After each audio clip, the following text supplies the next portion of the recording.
1장 15절에서 18절 말씀 봉독할 때에 주께서 성경에 명하신 바를 따라 주의 말씀 잘 받는 표로 크게 아멘합니다.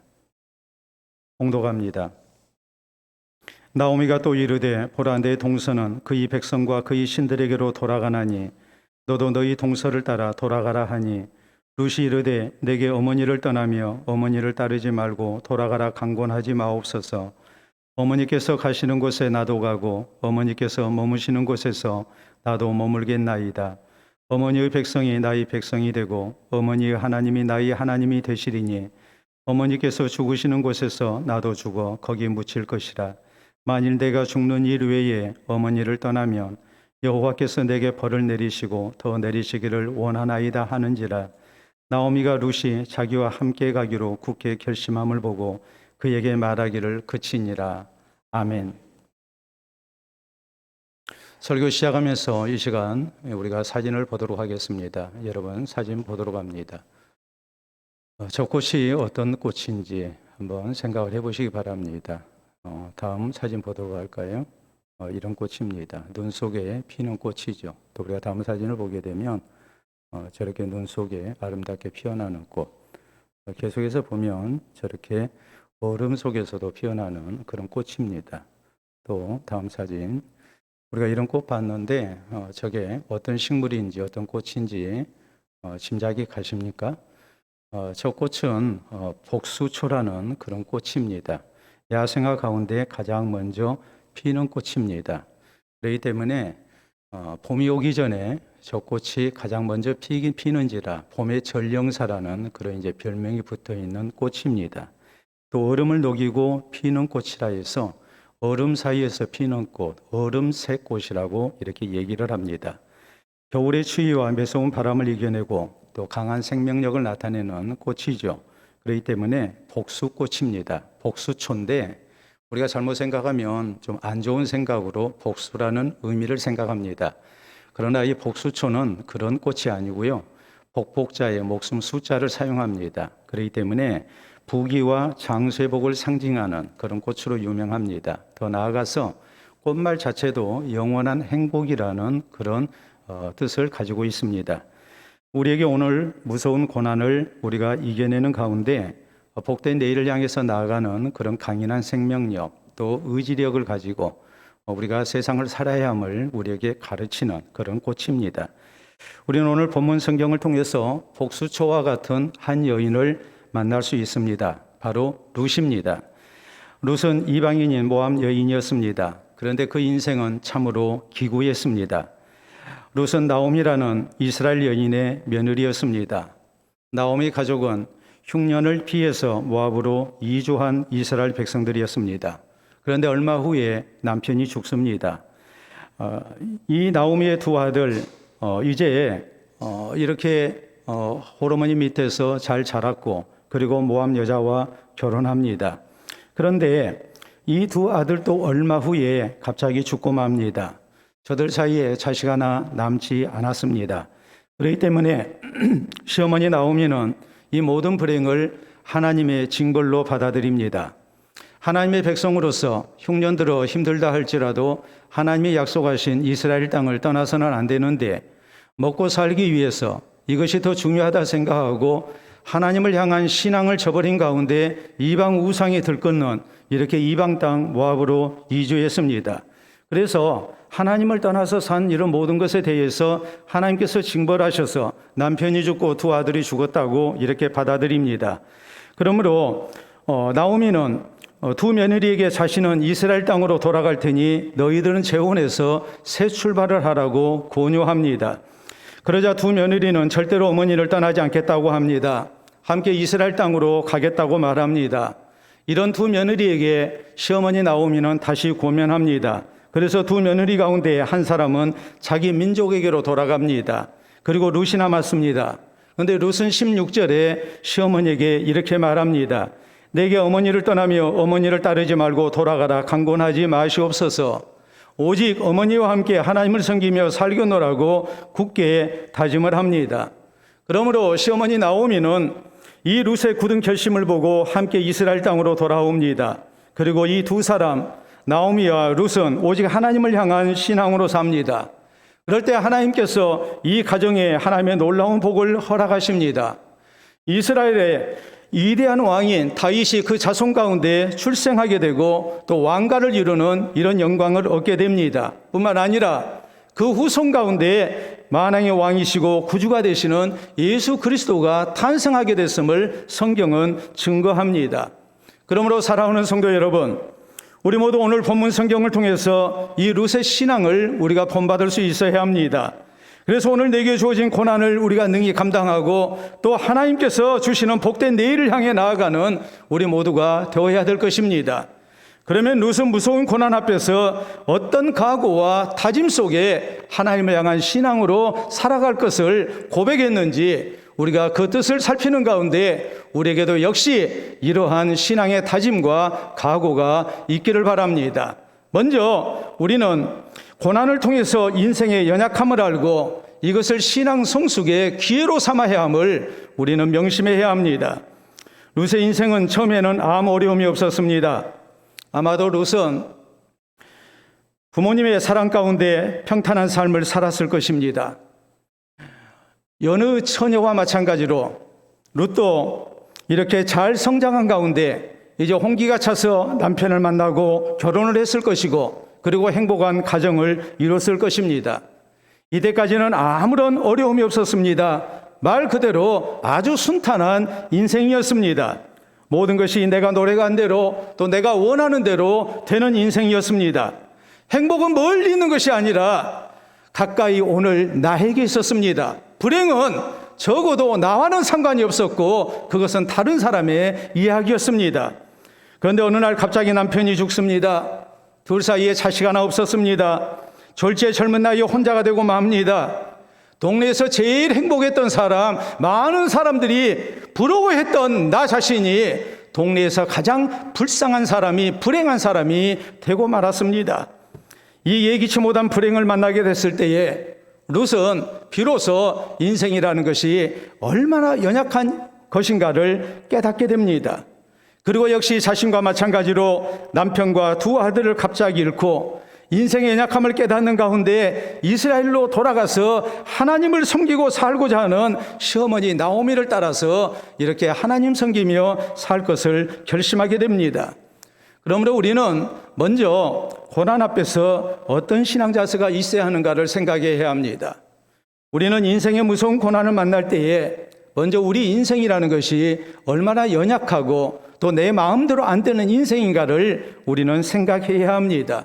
분명한 사실 우리가 경험적으로 느끼는 것은 우리는 고난을 만날 때 비로소 인생의 연약함을 깨닫게 되고 겸손해진다는 사실입니다.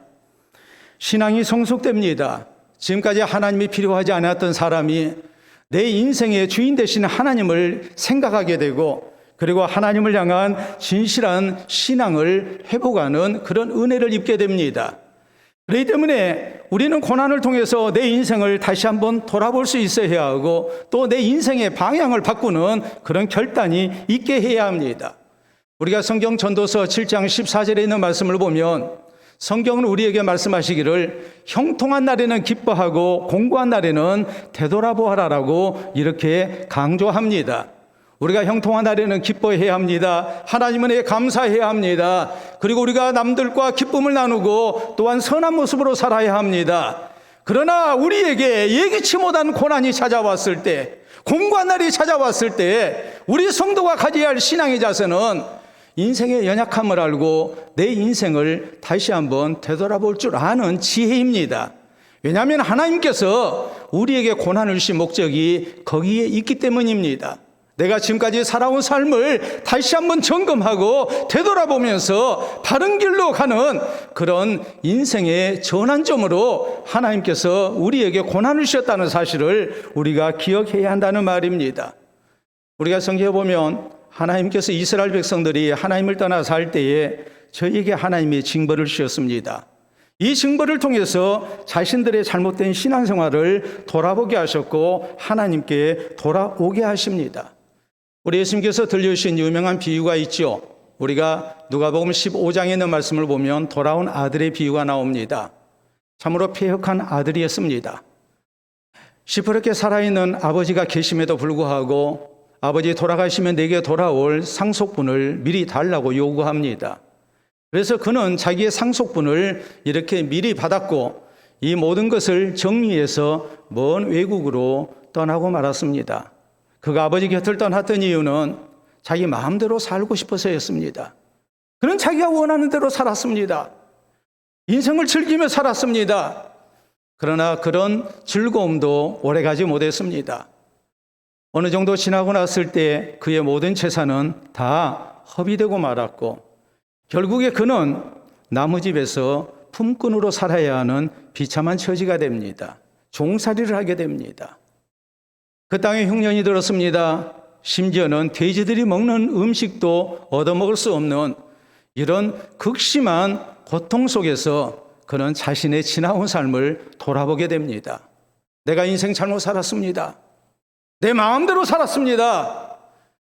이 죄를 회개하며 그는 아버지에게 돌아가기로 결심합니다. 고난을 통해서 돌아가는 아들이 된 것입니다.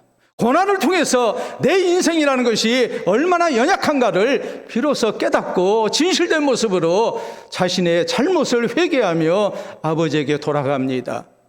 아버지가 이런 아들을 기쁘게 용서하고 받아줍니다. 우리 예수님께서는 이 비유를 통해서 우리가 하나님 떠나서 살아서는 안 된다는 사실이요, 고난을 통해서 우리가 하나님 아버지께 돌아오게 될 때에 우리 하나님께서 우리의 모든 죄를 사하고 우리를 사랑으로 받아주신다는 사실을 이렇게 강조하셨습니다. 중요한 것이 무엇입니까? 고난을 만났을 때 우리가 더 이상 교만한 모습을 가져서는 안 된다는 사실입니다. 내 인생의 연약함을 알고 내 마음대로 되는 인생이 아니라는 사실을 알고 우리는 하나님 앞에 겸손한 모습으로 우리가 서야 함을 우리가 기억해야 한다는 사실입니다. 여러분 사진 하나 보도록 하겠습니다. 여러분 사진을 보시게 되면 이런 사람, 연예인, 가수 양준일 씨라는 사람을 아십니까? 아마 아는 분들 분명히 있을 겁니다.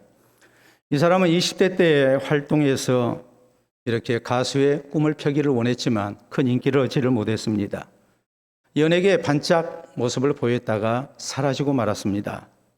그런데 최근에 그의 과거 음악 영상이 사람들의 관심을 끌기 시작했고 그리고 그의 음악적 재능이 인정받기 시작했습니다. 그래서 그는 30년 만에 연예계에 복귀했고 큰 인기를 끌고 있습니다. 그동안 미국에서 한인 레스토랑에서 웨이터 생활을 했습니다. 그러므로 기자가 그에게 이런 인터뷰를 했습니다. 지난 날의 실패가 젊은 날의 실패가 억울하거나 서운하지는 않습니까? 그때에 양준일 씨의 첫 마디는 이것이었습니다. 나도 실패할 권리는 있지 않습니까? 실패할 권리라고 말을 합니다. 거기에는 중요한 이유가 있습니다. 실패를 통해서 끊임없이 마음의 쓰레기를 버릴 수 있었기 때문이었습니다. 교만한 마음을 버렸습니다. 허영심을 버렸습니다. 세속적인 영광을 멀리하는 사람이 됐습니다. 이 사람 신실한 그리스도인입니다. 젊어서의 실패를 통해서 자신이 지금까지 살아온 날들을 돌아보게 됐고 그는 하나님 앞에 겸손한 사람이 됐습니다. 그리고 신앙이 성숙됐습니다. 그러므로 고백합니다. 실패를 불행이라고 나는 생각하지 않습니다. 내 인생에 있어서 꼭 필요했던 실패라고 나는 받아들입니다. 그러므로 실패할 권리라고 말을 한 것입니다. 고난을 통해서 참으로 소중한 하나님 은혜를 깨닫고 자신의 신앙이 새로워졌음을 감사하는 그런 간증을 합니다. 사랑하는 성도 여러분, 시편의 저자는 시편 119편 67절에 이렇게 말씀합니다. 고난당하기 전에는 내가 그릇 행하였더니 이제는 주의 말씀을 지키나이다. 이어진 71절에 있는 말씀을 보면 고난당한 것이 내게 유익이라 이로 말미암아 내가 주의 윤례들을 배우게 되었나이다라고 고백합니다. 고난당하기 전에는 내 인생이 내 마음대로 되는 줄 착각했습니다. 그리고 하나님의 말씀 따라서 살았습니다. 하나님 없이 살았습니다. 그러나 고난 앞에 인생의 연약함을 깨달았습니다. 내 인생 내 마음대로 안 되는 것을 그는 비로소 깨달았습니다. 그리고 이제는 하나님의 말씀대로 사는 사람이 됐습니다. 이것을 감사하면서 고난당한 것이 내게 유익이었노라고 이렇게 고백하고 있는 것입니다.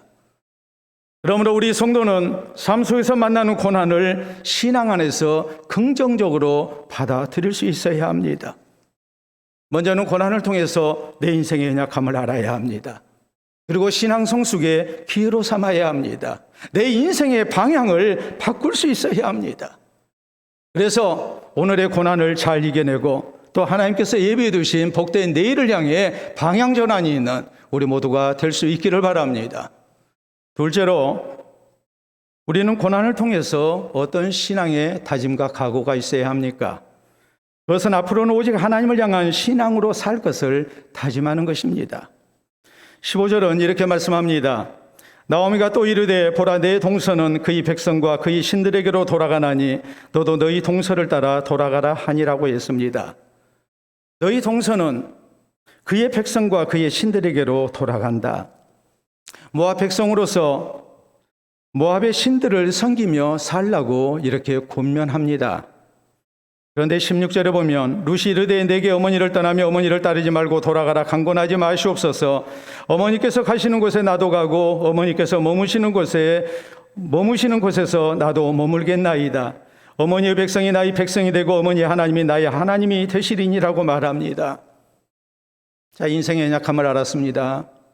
인생의 연약함을 알았기 때문에 홀로 된 시어머니와 함께 서로 의지하고 서로 위로가 되면서 힘이 되면서 살겠다는 말이 아닙니다.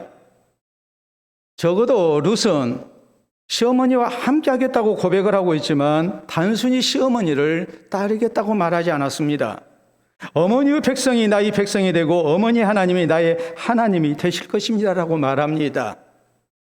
나는 이방인이지만 이제는 하나님의 백성이 돼서 오직 하나님만을 섬기고 살겠노라고 고백합니다. 이 결심을 굳게 하는 가운데 나로 돌아가라고 말하지 말라고 이렇게 간청을 합니다. 다시 말해 룻은 고난을 통해서 인생의 연약함을 알았습니다. 그리고 겸손한 모습으로 내 삶의 주인 되신 하나님을 인정합니다. 신앙이 성숙됩니다. 내가 혼자 됐기 때문에, 내가 외롭기 때문에, 내가 너무 힘이 들기 때문에, 내가 실패했기 때문에 누군가가 내 곁에 있어줘야 하고 누군가가 나를 붙들고 도와줘야 하는 것은 사실이지만 적어도 룻은 그 존재가 사람이 아니라 하나님이시기를 원했습니다. 그리고 이제는 온전히 하나님을 의지하고 하나님을 향한 신앙으로 살 것을 다짐하고 있는 것입니다. 오늘 우리는 실패를 통해서 내 인생의 부족을 깨닫게 됩니다. 내가 공부를 덜 했습니다. 내가 경험이 부족했습니다. 내게 돈이 부족했습니다. 내가 인맥이 없었습니다. 내가 운이 닿지 않았습니다. 우리가 많은 곳에서 그 원인을 찾을 수 있습니다. 그리고 우리는 그것을 필요로 하고 그것을 채우면 내 인생이 다시 일어설 수 있다는 생각을 할 때가 많습니다. 그러나 성경이 우리에게 말씀하시는 것은 그것이 아닙니다. 고난을 통해서 우리는 내 인생의 연약함을 알고 내 인생의 주인이 하나님이신 것을 깨달아야 한다고 말씀합니다. 그리고 우리가 세상 것 의지하기보다는 살아계신 하나님을 의지하고 하나님을 향한 신앙으로 살게 될 때에 하나님께서 붙드시고 세워주시는 은혜가 우리에게 분명히 있을 거라고 성경은 우리에게 약속하십니다. 우리가 시편 39편 4절 이하에 보면 이스라엘의 2대 왕인 다윗이 중병에 걸렸을 때에 하나님께 드리는 기도가 나옵니다. 여호와의 나의 종말과 연한이 언제까지인지 알게 하사 내가 나의 연약함을 알게 하소서. 주께서 나의 날을 한 뼘 길이만큼 되게 하심에 나의 일생이 주 앞에는 없는 것 같사오니 사람은 그가 든든히 서 있는 때에도 진실로 허사뿐이니이다. 주의 이제 내가 무엇을 바라리요 나의 소망은 주께 있나이다라고 말합니다. 그는 한 나라의 왕입니다. 많은 것을 가졌습니다. 그러나 그의 생명이 경각간에 달렸을 때에 중병에 걸려서 내일을 약속받을 수 없는 그런 위기 속에 빠졌을 때에 다윗은 깨달았습니다. 내 생명을 주장하신 하나님께서 내 나를 한 뼘 길이만큼 되게 하심에 내 인생이라는 것이 없는 것과 같습니다. 하나님, 내 종말과 연한이 어떠함을 내가 알기를 원합니다. 그리고 겸손한 모습으로 하나님께만 소망 두고 하나님 의지하고 살기를 원합니다. 나를 회복시켜 주소서. 온전히 하나님만을 바랍니다. 그가 의지할 대상이 없는 게 아닙니다. 얼마든지 의사도 많이 동원할 수 있고 또 자기를 위로하고 자기를 도와줄 수 있는 그런 신하들도 많이 있었을 것입니다. 그러나 다윗은 인생의 고난 앞에서 비로소 자기의 존재라는 것이 얼마나 보잘것없는가를 깨달았습니다. 그리고 하나님의 은혜가 없다면, 내가 하나님께 소망 두고 살지 아니한다면 내 인생은 정말 형편없는 인생이 될 것이라 생각하고 진실된 모습으로 하나님을 향한 신앙으로 살 것을 다짐하고 있는 것입니다. 우리가 고린도서 1장 8절로 9절을 보면 사도 바울이 아시아에서 전도하다가 죽을 고생을 했던 일에 대해서 이렇게 고백합니다. 형제들아, 우리가 아시아에서 당하는 환난을 너희가 모르기를 원치 아니하노니 우리가 힘에 겹도록 심한 고난을 당하여 우리는 살 소망까지 끊어지고 우리 자신이 마음의 사형 선고를 받은 줄 알았으니 이는 우리로 자기를 의지하지 말고 오직 죽은 자를 다시 살리시는 하나님만 의지하게 하려 하심이라라고 말씀합니다. 왜 하나님께서 전도여행 중인 우리에게 이토록 심한 고난을 보게 하셨는가? 왜 사형 선고를 받은 것 같이 살 소망까지 끊어지는 그런 어려운 지경에 우리를 두셨는가? 이 모든 것 나 자신을 의지하지 말고 오직 죽은 자를 다시 살리시는 우리의 생명구주가 되신 하나님만 의지하게 하려고 하나님이 그렇게 하신 것이었다. 그리고 우리 성도가 고난 속에서 인생의 연약함을 깨닫고 오직 하나님께 소망 두고 하나님을 향한 신앙으로 살아야 한다는 사실을 먼저 경험한 사람으로서 교회를 향해 힘있게 외칩니다. 우리 기독교 종파 가운데 구세군이 있습니다. 구세군은 세상을 구원하는 하나님의 군대의 줄임말입니다. 우리가 보통 때는 보기가 힘들죠. 그렇지만은 연말이 되면 성탄절이 가까우면 우리는 구세군 냄비라 해서 자선 냄비의 그런 많은 모습을 우리가 매스컴을 통해서 혹은 길가에서 볼 수 있습니다. 이게 구세군이죠. 이 구세군은 윌리엄 부스라는 분이 이렇게 만든 그런 구호단체입니다. 윌리엄 부스 대장은 젊었을 때에 열심으로 사역하다가 병이 들고 말았습니다. 가난으로 지던 이웃들이 많은 이 세상에서 그리스도의 이웃 사랑으로 우리가 이 세상을 구원해야 되겠다 해서 구세군 창설을 위해서 노력을 하다가 그는 병에 걸리고 만 겁니다. 의사가 진찰합니다. 그리고 사는 얘기가 당신은 지금 중병에 걸렸습니다. 지금 당장 쉬어야 합니다. 1년 살기가 힘듭니다. 라고 얘기합니다. 그러면서 또 하나 덧붙인 절망적인 얘기는 더 이상 치료 방법이 없습니다. 그러므로 푹 쉬는 가운데 인생 정리해야 합니다.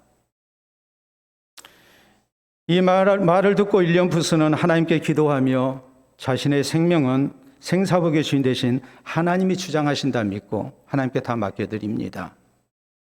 그리고 그는 하나님을 의지하는 가운데 계속 열심으로 사역했습니다. 구세군을 창설합니다. 그리고 복음 사역에 헌신했습니다. 이상하게도 1년밖에 못 산다는 사람이 건강하게 삽니다. 또 1년 삽니다. 또 1년 삽니다. 이래서 윌리엄 부스는 몇 세까지 살았냐면 84세까지 살았습니다. 노년에 윌리엄 부스는 이런 고백을 합니다. 내가 젊었을 때 의사가 나를 버렸습니다. 그래서 나도 의사를 버렸습니다. 대신 나는 하나님만을 의지했습니다. 그랬더니 그 하나님이 나를 지켜주셨습니다. 사랑하는 성도 여러분, 우리는 고난을 통해서 내 인생의 연약함을 깨달아야 합니다. 그리고 겸손한 모습으로 하나님 의지해야 합니다. 오직 하나님만을 향한 신앙으로 살 것을 우리가 다짐해야 합니다. 그래서 하나님께서 함께 하시고 도와주시는 가운데 오늘의 모든 고난을 이겨내고 복된 내일을 향해 나아가는 우리 모두가 될 수 있기를 바랍니다. 세 번째로 우리가 고난 앞에 가져야 할 신앙의 다짐과 각오가 무엇이겠습니까? 그것은 오직 한 마음으로 끝까지 하나님을 향한 신앙으로 살 것을 다짐하는 것이요, 이 마음 변치 않아야 한다는 사실입니다. 17절의 룻은 이렇게 말합니다. 어머니께서 죽으시는 곳에서 나도 죽어 거기 묻힐 것이라.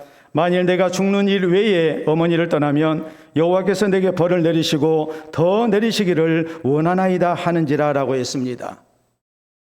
자기 동서는 어머니 따라 살겠노라고 했다가 어머니가 만류하니까 돌아가고 말았습니다. 근데 룻은 여전히 돌아가지 않겠다고 말합니다. 그래서 18절에 보면 나오미가 룻이 자기와 함께 가기로 굳게 결심함을 보고 그에게 말하기를 그친이라라고 성경은 기록이 되죠. 룻의 결심은 한순간의 충동에 의한 것이 아니었습니다. 우리가 말하는 소위 립 서비스가 아니었습니다. 한번 해본 소리가 아니었습니다. 죽을 때까지 어머니와 함께 하나님의 백성으로 살겠노라는, 앞으로 더한 어려움이 있다 할지라도 끝까지 오직 하나님을 향한 신앙으로 살겠다는 다짐과 각오가 있는 고백이었습니다. 그러므로 시어머니 나오미는 룻에게 돌아가라고 더 이상 말할 수가 없었습니다. 이 며느리와 함께 이스라엘 땅으로 돌아옵니다. 둘이서 함께 오직 하나님만 의지하고 삽니다. 실제적으로 룻이 이스라엘 땅에 돌아와서 하나님의 백성으로 사는 일 결코 쉬운 일이 아니었습니다. 시어머니가 너무 가난합니다. 시집은 이미 망한 지 오래입니다. 남은 재산 하나 없었습니다. 오히려 비투성이었습니다. 그러므로 나무 밭에서 이삭을 주워다가 먹고 살아야 했습니다. 내 입 불칠하기도 어려운데 시어머니까지 봉양을 해야 했습니다. 얼마나 힘들었는지 모릅니다. 참으로 힘들고 고달픈 삶이었습니다.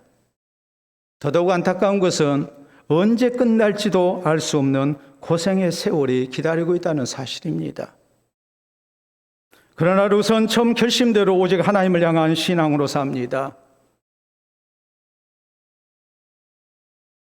내게 필요한 삶의 조건이 주어지지 아니했지만 룻의 신앙은 조금도 변하지 않았습니다. 어려움을 각오하고 하나님 섬기며 살 것을 이렇게 다짐하고 새 출발했을 때 당장의 모든 것이 나아지지 아니했지만 조금도 변하지 않고 끝까지 하나님을 향한 신앙으로 사는 것을 계속했습니다. 그럴 때 하나님께서 아름다운 섭리를 나타내십니다. 도와주십니다.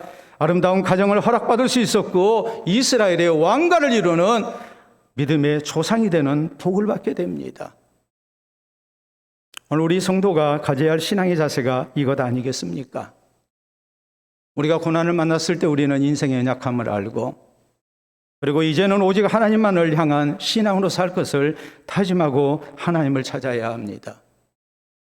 그리고 앞으로 형편이 좋아지든지 아니면 더 나빠지든지 우리는 끝까지 변함없이 이 신앙을 지켜나가는 성도가 되어야 됩니다.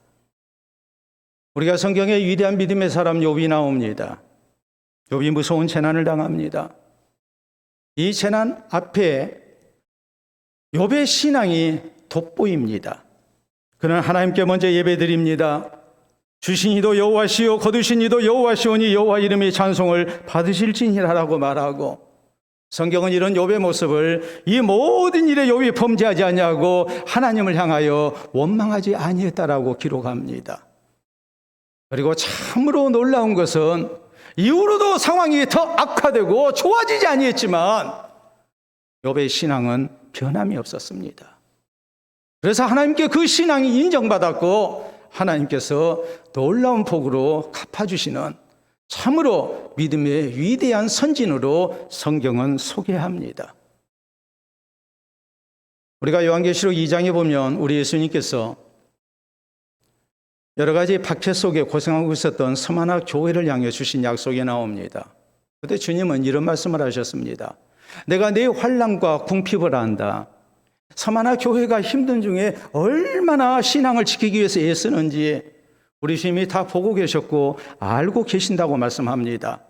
그러면서 주님은 이런 말씀을 하십니다. 실상은 네가 부요한 자니라.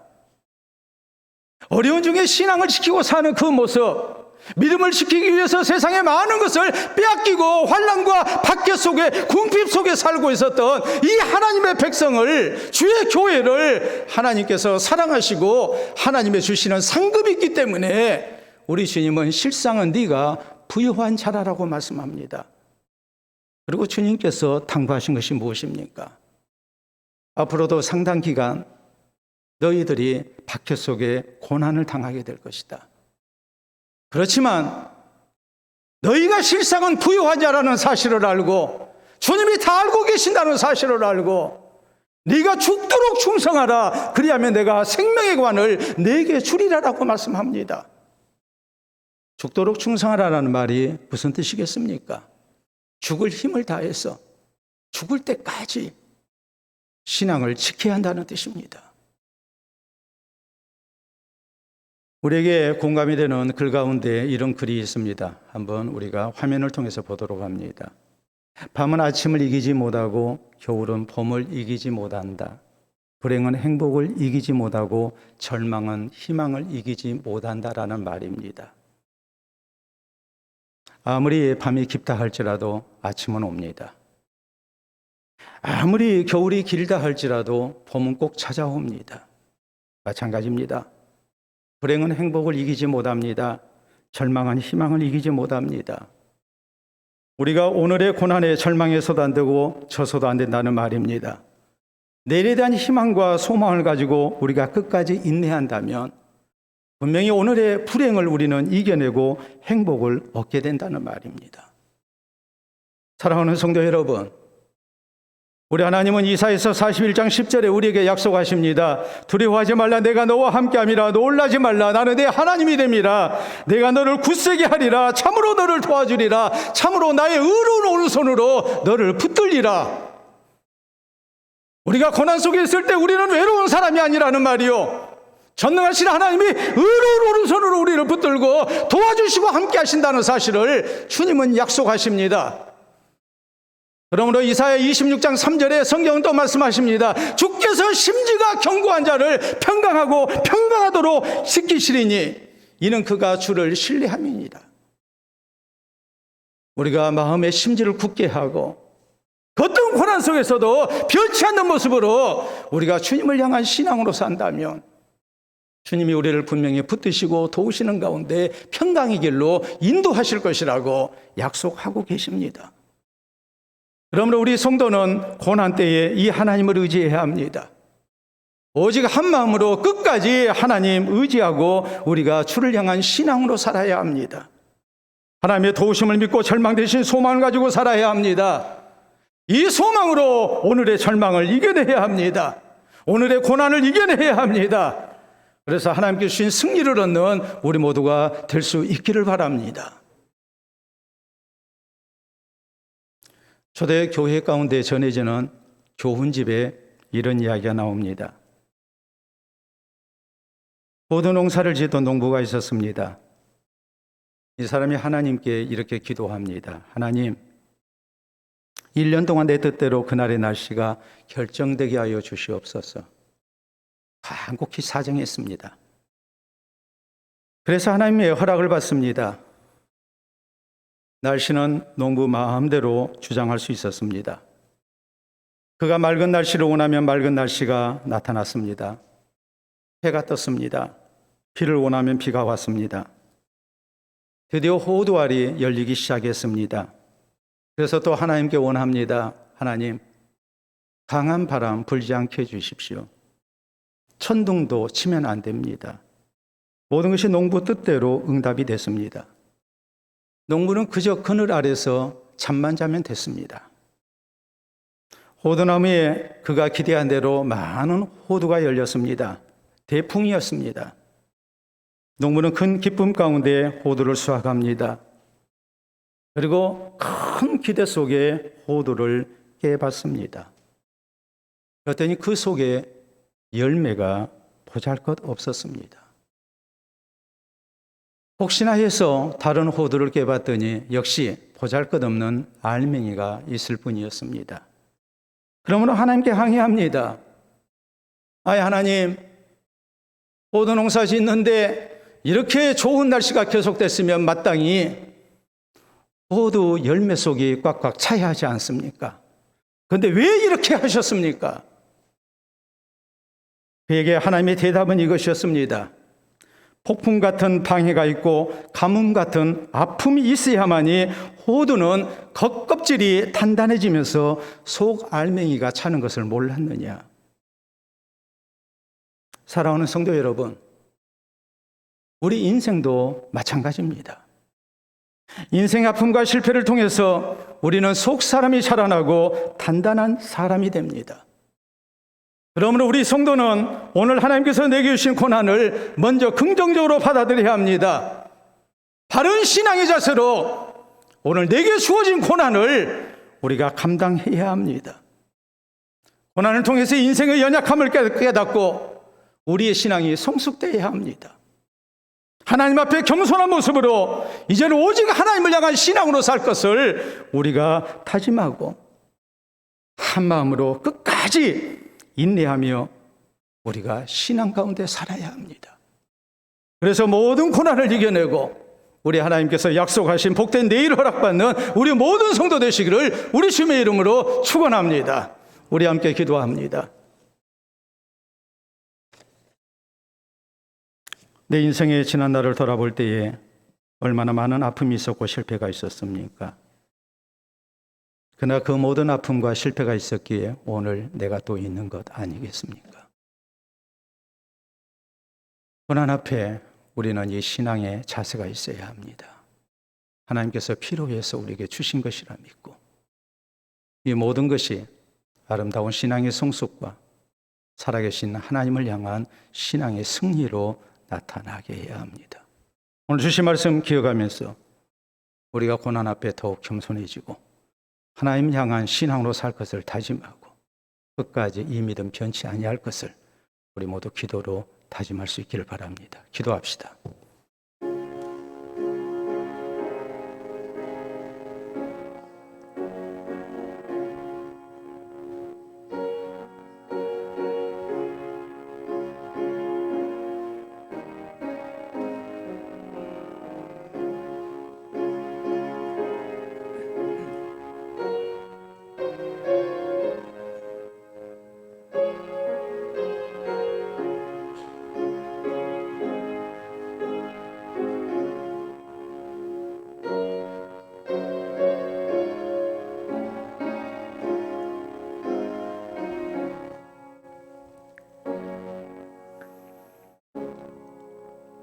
상한 갈대를 꺾지 아니하시고 거저가는 심지를 끄지 아니하시기를 심판하여 이기실 때까지 하시겠다 약속하신 아버지 은혜를 진심으로 감사합니다.